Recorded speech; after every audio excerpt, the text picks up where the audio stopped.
Doing okay? Hi there. Hi, welcome back to my channel. It's me, Steven. Um, Looking over to see if Buddy is doing okay.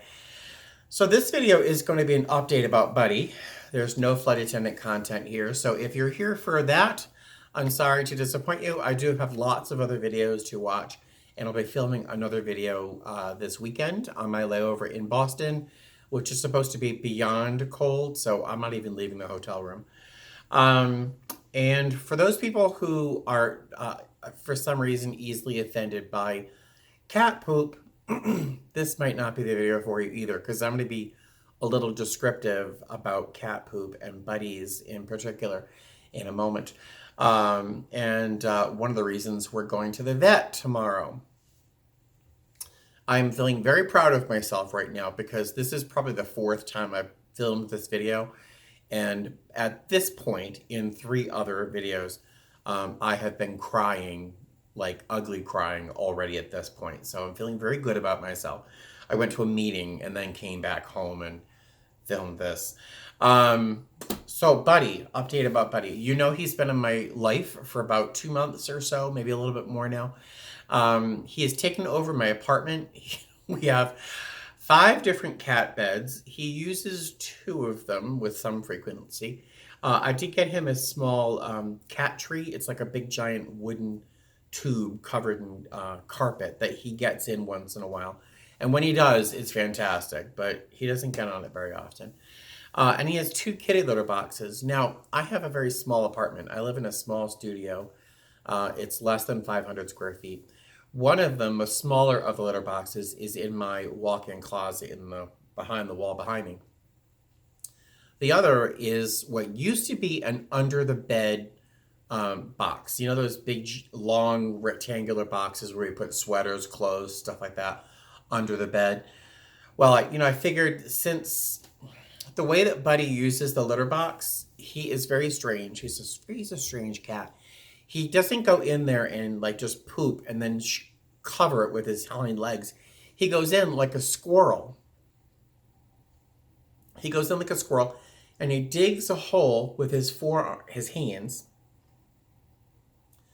Then he gets up and he poops in that little hole.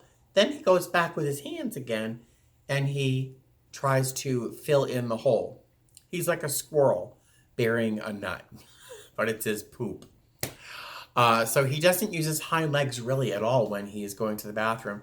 And for some reason, I think more of his body is in the box. So those small litter box he didn't really like at all. And I found him scraping at the sides of the box rather than the litter. So I looked at this under the bed box I had and I figured, well, it's shallow and it's wide and long. I'll give this a try. And so far that box is the one that he prefers using. It's a great size for a litter box.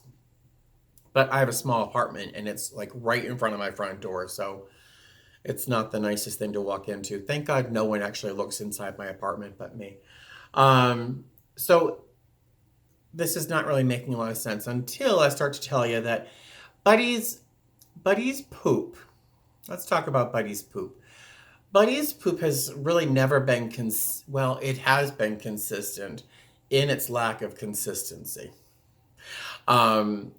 I had cats back when I was 8 years old, 9 years old. We had cats. And my only chore back then was to change a litter box. We had 13 cats, so there's a lot of litter boxes.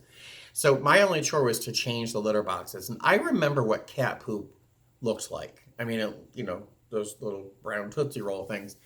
And Buddy's poop has never looked like that. Not since the day he moved in. It's been loose, I guess is a word I don't want to use because it sounds really disgusting. But it's never been like full on, cake batter. It's never been like that wet, but it's been this space between, but it's been consistently the same texture, the same color. I didn't know, it doesn't look normal. But I wasn't sure if it's because he's partly an outdoor cat and he's eating something, or I know that the cats drink the pool water. They drink pool water. So maybe I was thinking maybe that has something to do with it.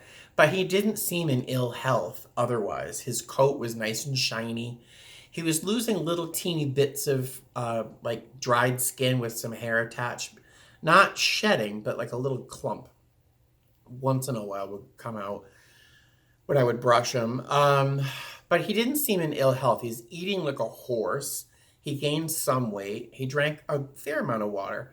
Um, so everything was fairly consistent. And his mood, except for that week where he was chasing that cat in heat, his mood was fairly consistent as well. And then about, I came back from my trip on Saturday afternoon, and I noticed it when I came home and I looked around my apartment. There were spots on the blanket that I put on his chair. There were spots on one of on my bed sheet where he will sometimes lay, and there's a couple spots elsewhere in the apartment that weren't poop. It's not like he pooped like a regular dump, number two, but it was like this little squirt, almost looked like a big bird poop, and dried because it had been there a couple days. And so I cleaned that up, and he avoided the places where this had happened entirely. He did not want to be around.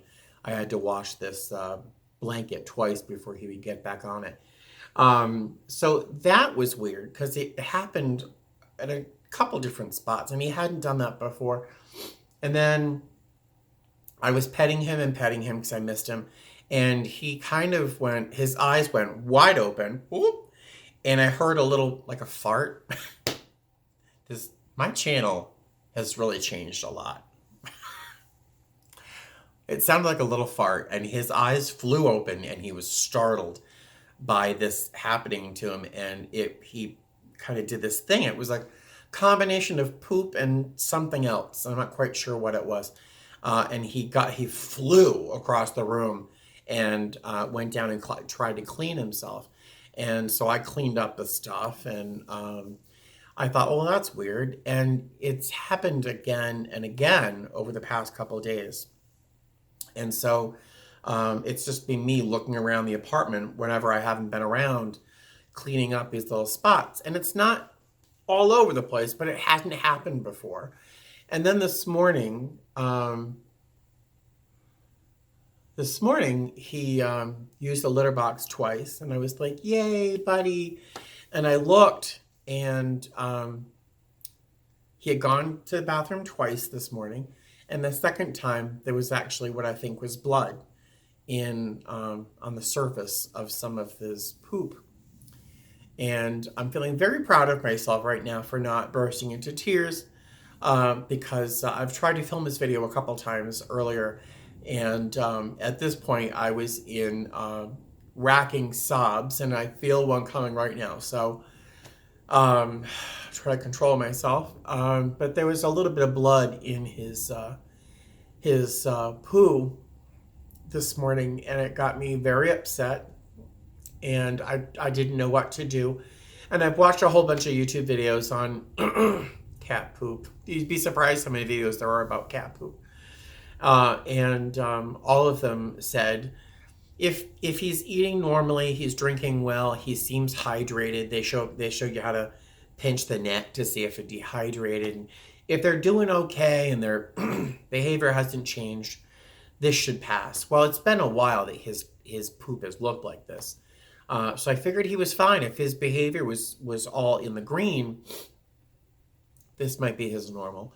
But this combination of this weird little stuff that he's doing, and the blood, and his demeanor is very, very different. He's been very quiet. He's usually pretty vocal, and he will go off into a corner and just kind of curl up in a little ball, like he's sitting outside in the cold. He'll sit up in a little ball, sometimes just like facing a wall. And if I go to pet him, he's like, meow, don't leave me alone.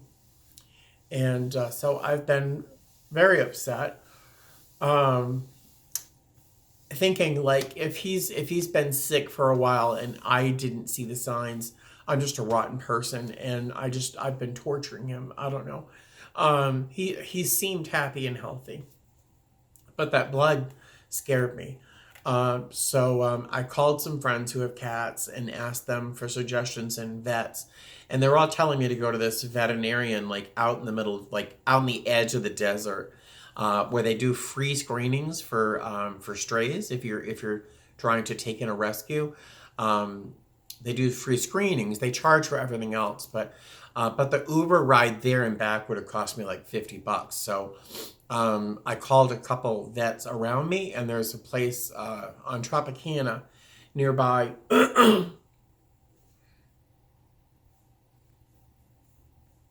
I called them and I told them that I have his cat. He's sick, I think. He's a stray, and I just need someone to look at him and see what's going on. And I asked what their fees were, because I hate to say this. I hate to say that money would have anything to do with whether or not I treated him. Is that I just don't have a lot, right? And so it turns out, thank God, that oh, I'm sorry. I'm feeling this crying jag coming up. It's only like $35 for the screening. Thank goodness. And then vaccinations are like 55. And I'm like, I can do that. I can do that. It'll go on a credit card. I'm good, you know. Actually, I have that in my account, so I can pay that. And one of my friends was saying that they always jack up the price on cat medications for pharmaceuticals for cats. So he's like, it might cost $100. I'm like, $100. I can do that. I can do that. I can do that.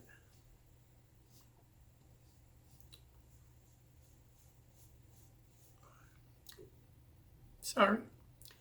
Um, excuse me. So I went to a meeting tonight just so I could actually, because I was going crazy. I went to a meeting and I talked about my cat. And then my sponsee, only have one, my sponsee took me to Walmart, where I bought a pet carrier. And tomorrow morning she volunteered to actually drive me to the vet, which is so nice, because I'll be in the car with Buddy in that carrier and I'll be crying. Oh my God, this is me thinking about putting Buddy in a cage. So she's going to drive me to the vet tomorrow morning. So I put the carrier together tonight, and I got a cushy little mat to put in the bottom, and I figured I would try to see if Buddy would go into the carrier on his own tonight to see if he'd get like acclimated to it. And so I sprayed the cushion. I almost saturated it with this catnip spray that he really, really likes. This stuff's worth $1 million. I think I've showed it on camera before. I need like 5 bottles. So I sprayed the hell out of this cushion. I put the carrier down, and after eating a little bit and drinking some water, oh, he's been drinking water like a fish. So I hope that's good. But I put the carrier down, and he walked over and he sniffed, and he slowly walked in. He walked in, he turned around, and he's been sitting there since before I started filming this video. So he's still sitting inside the crate, the carrier. I don't want to call it a crate. So he's sitting there in the carrier right now. So I'm feeling a little bit better about putting him in there tomorrow, because he knows what it's like to be in there right now. So I'm feeling better about that. He could be in there right now because it smells like catnip, and I have these bright lights on, so it's probably a more comfortable place for him to be anyway. But so that's what's going on with Buddy. I don't know what's going on physically with him. Something is wrong. His demeanor is different. He's lethargic. He does not want to be pet. And his belly, when he eats and he drinks enough water, his belly kind of gets like distended, like a little baseball, and it feels just very weird. and then he does that little pooping thing. And then when I saw the blood in his stool this morning, I just lost it. I lost it. So we're going to try and get a good night's sleep. My hope is that he'll want to go out early in the morning because he wants to go out every morning. So I'm hoping he wants to go out early in the morning and he'll come back by 8 o'clock or so, because that's when my sponsee is going to come over and pick me up, and we'll drive over to the vet. They don't have, it's walk-in. You don't have to have an appointment, thank God. So that's my plan. I don't ask for prayers for people. I never, because I always think that my higher power knows better than I do in terms of what the universe should be like, you know. So I don't ask for prayers ever and I offer them. I do pray for other people when they ask for it, or if someone has a family member who's suffering, I pray for the best to happen for them. I pray for peace and I pray for comfort. But I've been praying like a bitch, praying like a prostitute for this cat, because I'm worried. Oof. I don't know if I'm going to post this video. But I wanted to share that with you guys because many of you ask how Buddy is doing, and he doesn't seem to be suffering. Oh, you know, one other thing he does, this video is like already 17 minutes long. One thing he does do, he's been licking his behind a lot, like a lot. He does it, he's always done it, but this past few days, he's been like down there all the time, licking, and his behind looks very like raw. So I don't know if it's worms, if it's some sort of parasite. I don't know what's going on. And I'm just a mess. I'm just a mess about it. So to feel better, I came and wanted to chat with you guys. So if you're a praying kind of person, I wouldn't mind a couple prayers for Buddy. I'm sure he'll be fine. I'm sure he'll be fine. This vet has a very good reputation, and I'm sure he'll be fine. And if he's not, it's not my will. So, all right, I'm gonna end this and debate whether or not I'm gonna post it or not, because you know I always want to look so cute, right? And I'm not cute. Look at this. All right, I will talk to you guys later. All right, have a good night. Oh, fly safe. Bye.